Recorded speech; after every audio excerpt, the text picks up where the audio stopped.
Suzume no Tojimari, or simply Suzume, is the latest Makoto Shinkai movie, and I got the opportunity to watch it here in an Indian cinema yesterday, so I just want to talk about it real quick.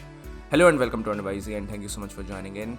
If you're new here, we cover content on anime, manga, games, and anything basically about pop culture. So if you're interested, stick around, watch the video, give it a thumbs up, and subscribe to the channel for more. And without any further ado, let's begin the video. So clearly in this particular video, I'm just gonna focus upon the ending of the movie. This is going to be more along the lines of an ending explained kind of video.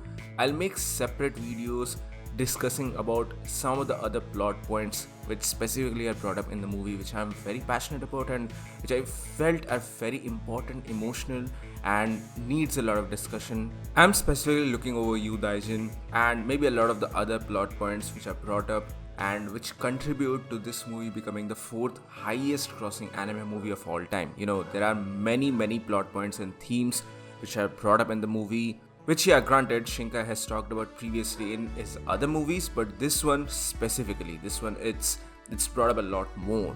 It's about loss, it's about moving on, and a multitude of other themes. But with that, let's just directly jump into the video. So what really happened in the end? Well, unlike Your Name or Weathering With You or even his earlier works, this movie's ending is rather simple and straightforward. There is no time skip shenanigans, there are no timelines changing, there's no changing in the universe or something. This is more of a pure adventure based movie, so it's rather pretty simple. So what happens here is that Daijin actually leads Suzume to her hometown, and she finally discovers, or rather rediscovers, the door from her childhood or the door from her past. This is the point which leads her into the ever after, and she can finally see the full scale of destruction which is happening in the ever after because of the worm. Now, we don't really get a much of exposition on what really the worm represents, or rather what really the worm is, other than it is millennia old or centuries old, and it is basically living under Japan and is somehow the reason for all the tectonic shifts and all the earthquakes. It's kind of a representation for the tsunami and the main disaster, the main 2011 disaster which this movie was hinting towards, because we also get to see that evidently referenced in Suzume's childhood diary, because the date there is quite important, of March 2011. That's how it is connected, and that's why it is making such a huge impact upon the Japanese audience. And of course, the Japanese audience will be very much affected by it, but to a much general audience or a broader audience, if anyone has faced any kind of natural calamity or any kind of natural disaster before, this is going to be a very hard-hitting one. But moving on, she finally discovers or rediscovers the childhood door of her past, and she finally gets to enter the ever after. Here, Sadaijin, the older keystone, jumps into the action and transforms into its beastly or bigger form. You know, this was very reminiscent of Haku from Spirited Away. But actually, that's a topic of discussion for another video, because this movie, this particular one, I felt a lot of Ghibli vibes from this particular movie, which is not a bad thing, at all, but man, there were a lot, like from the design of Daijin, Sadaijin, to pretty much a lot of the other things. I'll probably talk about that in depth in some other video, so stay tuned, subscribe to the channel, you'll get notifications whenever I upload that particular video. But moving on here, while Sadaijin is fighting with the worm, Suzume and Daijin try to go and rescue Shota, who is currently still a chair and has been transformed into the new keystone. He is basically frozen on top of a mountain, and because of him only the worm is currently contained inside this world. If he is removed, the worm is going to escape into the real world and tragedy is absolutely going to strike. So what is to be done here? Well, Suzume is going to find it out later on, but for now her main focus is to save and rescue Shota from this horrible fate, because we are slowly but steadily getting glimpses from Shota's point of view about how he's freezing up and how his memories are fading and how he's slipping down into a dark entity or dark territory. It was bittersweet, honestly. It was not even sad, it was bittersweet, because somewhere down the road we knew what is gonna happen. If Shota is actually saved, someone has to take his place up, right? Now here a lot of the speculations come into the headcanon sphere. I really thought that this was the point where Suzume's long lost mother, who was possibly lost in the ever after, is finally going to appear some way or the other. This could have played out in a couple of different ways, and I even talked to my friends. They also felt in a very similar and strong way. I honestly at a point felt like Suzume's mother was actually Daijin in disguise. She might have forgotten her memories and she became the new Keystone after the 2011 tragedies.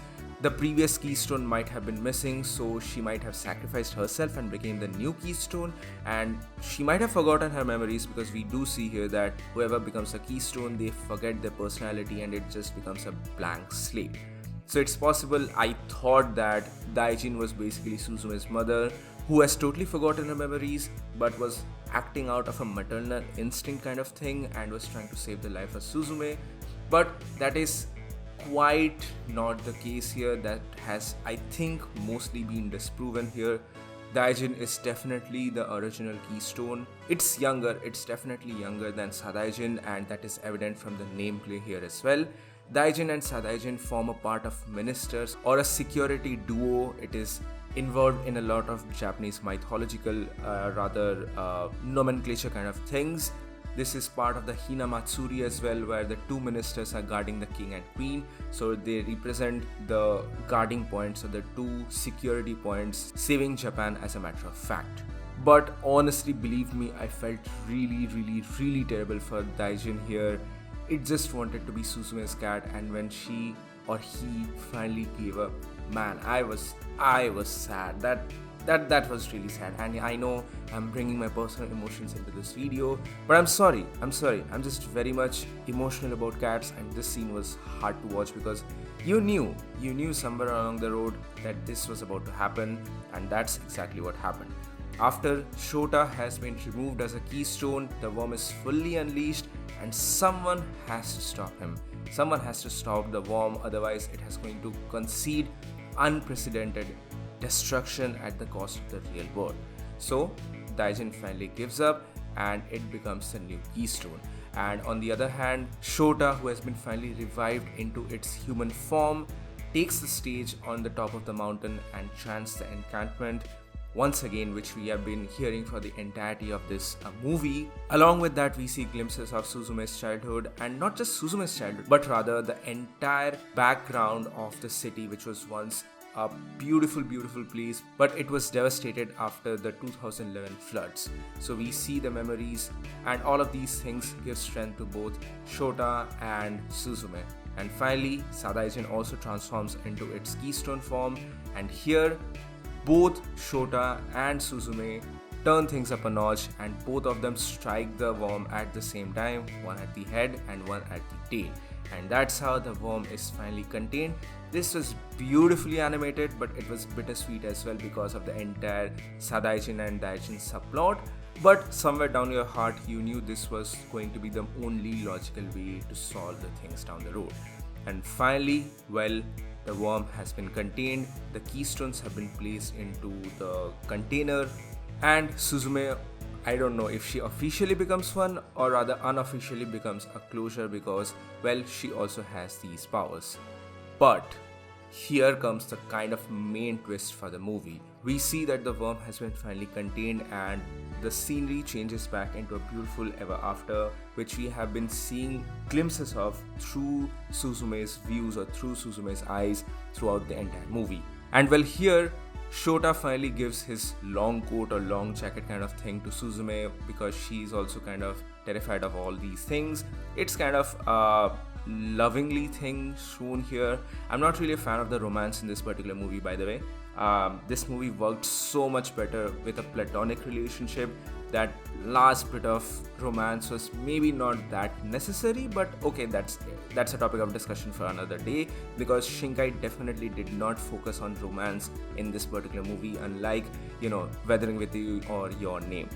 The focus was definitely on the adventure and the tragedy part, or the tragedy side of the things. But nevertheless, with this new look of Suzume, she is greeted with a very familiar sight. You know what? because she's actually able to see her younger self in the ever after, who is looking for her mom, who has been washed up and who has been basically missing. This was a very emotional scene. This was very emotional because this was a subtle hidden undertone for understanding your past and moving on properly, because Suzume, or rather elder Suzume, current Suzume, embraces the younger Suzume who is crying vehemently, who is looking for her mom, but older Suzume reassures her that this night is going to pass, a new morning is going to come, and she knows that things are going to be difficult from here on out, but things are going to turn out okay. But younger Suzume is definitely not able to understand all of this, and then the twist of the movie finally comes. We had seen at the very beginning that a younger Suzume thought that she met her mother in the ever after, and she was the one who gave her the chair, her favorite childhood chair. But lo and behold, it turns out completely different, because this is kind of a time paradox or a time parallax kind of shenanigan here, because it's not Suzume's mom who gave her the chair, but rather it is older Suzume or current Suzume who gives the chair to younger Suzume to pacify her and to give her the strength to carry forward, to carry on, and to move past all her tragedies. This was really bittersweet, but this was a very subtle undertone of accepting your past and finally moving on from the grief. That is kind of the basic undertone of the entire movie, so to speak, but this was really beautifully portrayed by Shinkai here. And from here on out, Suzume and Shota finally get out of the ever after, and the movie sort of ends here. Well, after that, Shota is ready to leave because he has to close some of the other doors, and in the end, they both embrace. They are kind of shown to be a romantic interest right now. There's not a lot of difference in their ages from what we initially thought, because Shota is in college and Suzume is in high school, so it's really fine and whatnot. But the romance was a bit forced for me in the end. It could have been avoided, but it is what it is. So in the end, they embrace and Shota is about to leave, but he promises that he's going to come back. Now after that, there is a short time skip. We don't exactly know how long, it could be months or something, but eventually Suzume is back to her hometown, and after some time, when she's cycling down the same road when she first met Shota, lo and behold, whom does she witness, whom does she see? It is indeed Shota in person standing there. This was really nice, and that's how the movie kind of comes to end. That's it, that's pretty much it. There is no major post-credit scene in the movie. However, we do get to see Suzume and her auntie's return journey and how they stop at the particular locations where Suzume went in the end credit sequence. This was pretty nice, and this has kind of become a standard thing in movies honestly these days. But there is no major post-credit scene, and honestly, okay, I watched this movie only once in the theater. I might have to watch it a second time more, but I was looking with a very keen eye and I really could not find any of the cameos from the previous Shinkai works, which is very strange. I could not find Hina or Hodoka in the movie, which is again very strange, but I think that is a topic of discussion for another day, because this really feels very disconnected from the quote-unquote MSCU, Makoto Shinkai Cinematic Universe, because what really happened to Tokyo? Because it's not flooded anymore. At the end of Weathering With You, we do see that Tokyo has been flooded. So, hey, what's going on? We need to talk about that in a separate video, so stay tuned, subscribe to the channel. I'll drop that video very soon. But that's pretty much it for this video, guys. Thank you so much for watching. Please give this video a thumbs up if you like it, share it with your friends, and subscribe to the channel for more. This is Wonder by Z, and I'll see you all in the next one.